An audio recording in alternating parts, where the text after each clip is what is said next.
Alrighty, so I'm going to be doing my video on Google Classroom, and it will make sense why I chose this near the end.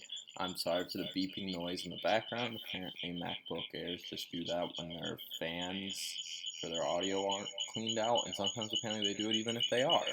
So, can't really do anything about that, which is rather obnoxious, I have to say.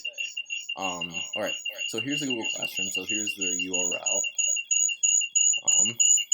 And let's move right into some of the, well, actually let's move into the cost first and the features. So it really will be free assuming your school has G Suite for education, which most do because most have Chromebooks, but it's roughly like $4 per user.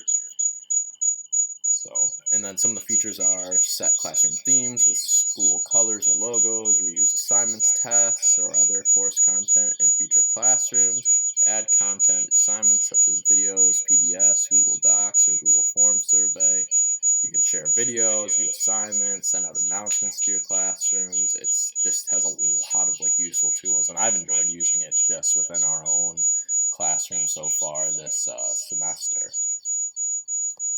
I found a site with some tips for using it. So you can reuse posts, use the keyboard instead of the mouse. So just a lot of good keyboard commands, some stuff on announcements, and yeah, so there's just this is just a good place to start to see what exact features you really have. So most of the reviews are really positive, and I found one that talked about how she used it in her own K-12 classroom. So she says, "I use Google Classroom for my students' writing assignments. I hate grading handwritten 5th grade writing, so this is an excellent option. Students are able to work on it at school and at home and then turn it in. It is also nice because I can see who has turned it in and who hasn't without having to look through a bunch of other papers." I thought that was really cool. And then if we go back here, we can see all the really positive reviews of Google Classroom. Most people talking about how much they love it. Really can't find any bad reviews, even if we go to the next page. Let's see if there's any other. Yeah. So most are incredibly positive when it comes to reviews of it. Alrighty. So we've talked about all those different various components. Let's talk about how it applies to the UDL principles.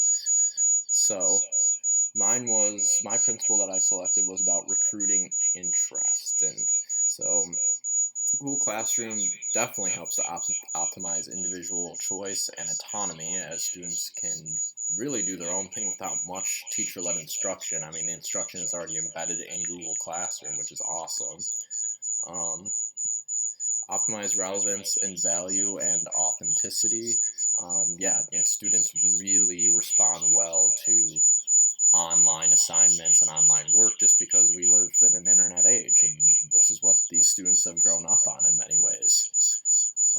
And then minimize threats and distractions. This is really critical for when we're talking about children with emotional impairments, which are students who I'm going to be teaching. So it's, create an accepting and supportive classroom climate, vary the level of novelty and risk.